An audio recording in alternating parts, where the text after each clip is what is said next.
రాజన్న సిరిసిల్ల జిల్లాలో అక్రమ ఇసుక రవాణా జోరుగా కొనసాగుతుందా అంటే అవుననే సమాధానం వస్తుంది. మొన్నటికి మొన్న వేములవాడలో మైనింగ్ ఏడీపై అయితే దాడికి అయితే తెగబడడం జరిగింది. ఇది జరిగి 2 రోజులు కూడా గడవకముందే రాజన్న సిరిసిల్ల జిల్లా ముస్తాబాద్ మండలం నామాపూర్లో అయితే ఒక కానిస్టేబుల్పై అయితే హత్యాయత్నం సైతం జరిగింది. ప్రస్తుతం దీనికి సంబంధించి అయితే తనైతే అపోలోలో అయితే చికిత్స తీసుకుంటున్నారని కొంత సమాచారం అయితే అందుతుంది. దీనికి సంబంధించి తన పరిస్థితి సైతం విషమంగా ఉంది. అక్రమ ఇసుక రవాణా చేస్తున్న వారైతే ప్రస్తుతం దాడులకైతే దిగబడుతున్నారు. ప్రస్తుతం దీనికి సంబంధించి మనతో పాటు కొంతమంది స్థానికులు ఉన్నారు. రాజన్న సిరిసిల్ల జిల్లాలో ఇసుక అక్రమ రవాణా కొనసాగుతుంది. దీనికి సంబంధించి అయితే లోడింగ్ అన్లోడ్ మీదనే డ్రైవర్లు కావచ్చు, యజమానులు కావచ్చు కాన్సన్ట్రేషన్ చేస్తున్నారు. ప్రజల ప్రాణాలను ఏమాత్రం పట్టించుకోవాలని చెప్తుంటే మరోవైపు అయితే అడ్డు వచ్చిన అధికారులపైన, విధుల్లో ఉన్న అధికారులపైన సైతం దాడులు చేస్తున్నారు కదా, ఎట్లా చూడొచ్చు అంటారు?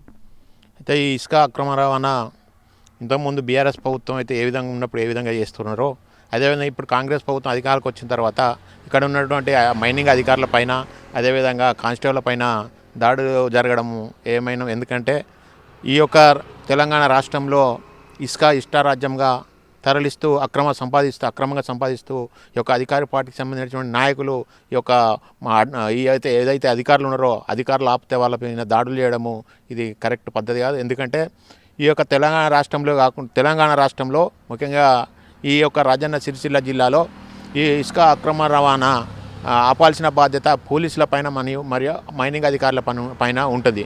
కాబట్టి ఇక్కడ ఈ యొక్క అధికారులు వాటి యొక్క అక్రమ అడ్డుకున్నందుకు వాళ్ళపైననే ఈ యొక్క సంపై ప్రయత్నం చేస్తూ ఉన్నారు.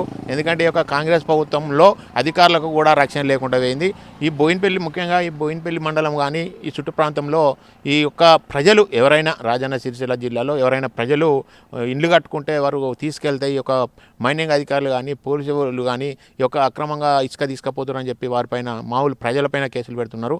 కానీ ఈ యొక్క అధికారంలో ఉన్నటువంటి అధికార పార్టీ నాయకులు మాత్రం దాడులు చేస్తున్నా కానీ ఇక్కడ మైనింగ్ అధికారులు కానీ పై స్థాయి నాయకులు కానీ శోధన చూస్తూ ఉన్నారు. కాబట్టి ఇప్పటికైనా కూడా దీన్ని మేము పార్టీ పక్షాన పూర్తిగా ఖండిస్తూ ఏదైతే ఇసుక అక్రమంగా తరలించిన వారిపై చర్య తీసుకోవాలి.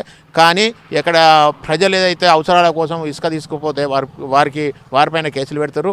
ఇది కరెక్ట్ కాదు. ఎందుకంటే ఈ యొక్క ఇసుక ప్రజలు ఇల్లు కట్టుకోవాలంటే ఇసుక అవసరం.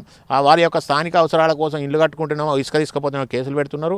కానీ ఇట్లా అక్రమంగా చేస్తున్న వారిపైన చర్య లేదు. కాబట్టి ఇప్పటికైనా ఈ యొక్క మైనింగ్ అధికారులు కానీ ఈ యొక్క పోలీసులు అధికారులు కానీ వారిపైన అక్రమంగా తరలిస్తున్న ఇసుక ఎవరైతే తరలిస్తున్న వారిపైన చర్య తీసుకోవాలని చెప్పి మేము అడ్డు వచ్చిన అధికారులపైన అయితే హత్య యత్నాలు అయితే జరుగుతున్నాయి. ఎలా చూడొచ్చు అంటే ఒక చంపడానికి సైతం ఇసుక మాఫియాకు సంబంధించి అయితే వెనకడికి అయితే వేయట్లేదు. అంతేకాకుండా లోడింగ్ అన్లోడింగ్ పెడుతున్నారు. ఇప్పుడు వేపిల్లులకు సంబంధించి అయితే ఉదయం 8 నుంచి 12 గంటల వరకు అయితే ఇసుక డంపింగ్ అయితే పర్మిషన్ ఇస్తున్నారు. ఈ సమయంలో అయితే ట్రాక్టర్ డ్రైవర్లు అయితే కేవలం లోడింగ్ అన్లోడ్ మీద కాన్సన్ట్రేషన్ చేస్తున్నారు. రోడ్డు పైకి రావాలంటేనే జంకుతున్న పరిస్థితి అయితే స్థానికుల్లో నెలకొంది. ప్రస్తుతం దీనికి సంబంధించి ఎలా చూడొచ్చు అంటే పలుమార్లు కంప్లైంట్ ఇచ్చినప్పటికీ సైతం వీరైతే వెనకడికి అయితే వేయట్లేదు.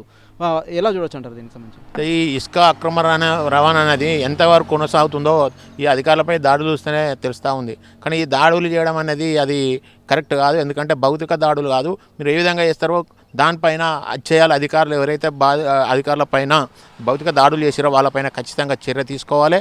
ఎందుకంటే ఈ భౌతిక దాడులు అనేది కరెక్ట్ కాదు.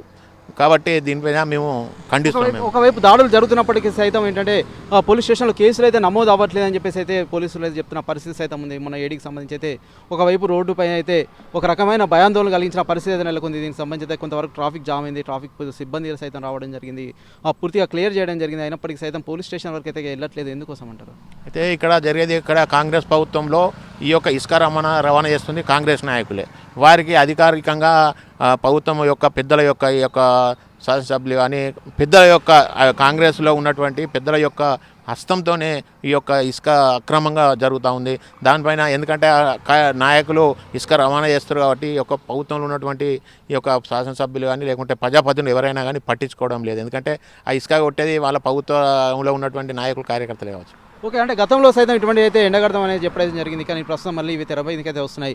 ఆ గతంతో చూసినట్లయితే ఇప్పుడైతే ఆ ప్రాణాలు తీయడానికి సైతం తెగబడుతున్నారు. అంతేకాకుండా ఇటువంటి చర్యలు జరగకుండా ఉండాలంటే ఎలాంటి చర్యలు తీసుకోవాలంటే అంటే ఎలాంటి జాగ్రత్తలు తీసుకుంటే బాగుంటుంది అంటారు?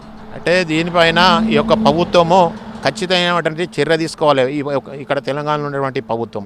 ఎందుకంటే ఇంకోసారి కూడా అధికారులపైన కానీ ఎవరిపైన కానీ దాడులు చేయకుండా చేయాలంటే ఖచ్చితంగా దీని మీద ఒక చర్య తీసుకోకుంటే మరి రానున్న రోజుల్లో కూడా ఇంకా పై స్థాయిలో ఇంకా పెద్ద పెద్ద నాయకులు మరియు అదేవిధంగా ఈ యొక్క అధికారులపైన కూడా దాడులు చేసే ప్రయత్నం ఉంటుంది. కాబట్టి ఈ యొక్క ఖచ్చితంగా ప్రభుత్వం దీనిపైన ఇసుక రవాణా పైన చర్య తీసుకోవాలి. ఇంతకుముందు బీఆర్ఎస్ ప్రభుత్వంలో ఏ విధంగా అయితే ఇసుక అక్రమం జరిగిందో అదేవిధంగా ఆ రోజు ఉన్నటువంటి ఒక కాంగ్రెస్ అప్పుడు ఉన్నటువంటి కాంగ్రెస్ నాయకులు ఇప్పుడు ఉన్నటువంటి కాంగ్రెస్ ప్రభుత్వం అప్పుడు మాట్లాడడం జరిగింది.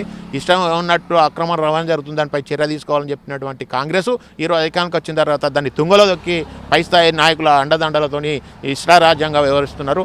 దీనిపైన మేము తీవ్రంగా ఖండిస్తున్నాం. ఓకే, ప్రస్తుతం మనమైతే చూస్తున్నాము ఈ దాడికి సంబంధించి అయితే ప్రతి ఒక్కరు ఖండిస్తున్న పరిస్థితి అయితే మనం చూస్తున్నాం. ఎందుకంటే చాలా దారుణ పరిస్థితి అయితే నెలకొంది. దానికి సంబంధించి అయితే విధుల్లో ఉన్న కానిస్టేబుల్ సత్యనారాయణ అయితే అక్కడికైతే నామపూర్ అయితే వెళ్ళడం జరిగింది. తనకు వచ్చిన సమాచారం మేరకు అయితే అక్కడికైతే వెళ్ళడం జరిగింది. వెళ్ళిన తర్వాత ఇసుక అక్రమ రవాణా చేస్తున్నారని వారిని అయితే పోలీస్ స్టేషన్కి అయితే తరలిస్తున్న నేపథ్యంలో అయితే ట్రాక్టర్ డ్రైవర్ అయితే పూర్తిగా ట్రాక్టర్ని అయితే చెరువులోకి తోసేసి అయితే అలాగే తనైతే దూకేయడం జరిగింది. ఈ ఘటనలో తనైతే అసలు ఏం జరుగుతుందో తెలుసుకునే లోపే తీవ్ర గాయాలైనటువంటి సత్యనారాయణ హైదరాబాద్ అయితే తరలించడం జరిగింది. అక్కడైతే ఆసుపత్రిలో చికిత్స సైతం అందిస్తున్నారు. ప్రస్తుతం అతని పరిస్థితి సైతం ఉద్రిక్తంగా ఉందని అయితే కొంత సమాచారం అయితే అందుతుంది. ఏదైనప్పటికైతే కొంత అధికారుల మీద దాడి చేయడం కావచ్చు, అంతేకాకుండా డ్యూటీలో ఉన్న వారిపై దాడి చేయడం అయితే చాలా హేయమైన చర్య అనేది అయితే ప్రతి ఒక్కరు ఖండిస్తున్న పరిస్థితి మనం చూడొచ్చు. Over to studio. మరిన్ని వీడియోస్ కోసం ఛానల్ ని సబ్స్క్రైబ్ చేయండి, లేటెస్ట్ అప్డేట్స్ కోసం వాట్సాప్ ఛానల్ ని ఫాలో చేయండి అండ్ లింక్ డిస్క్రిప్షన్ లో ఉంది.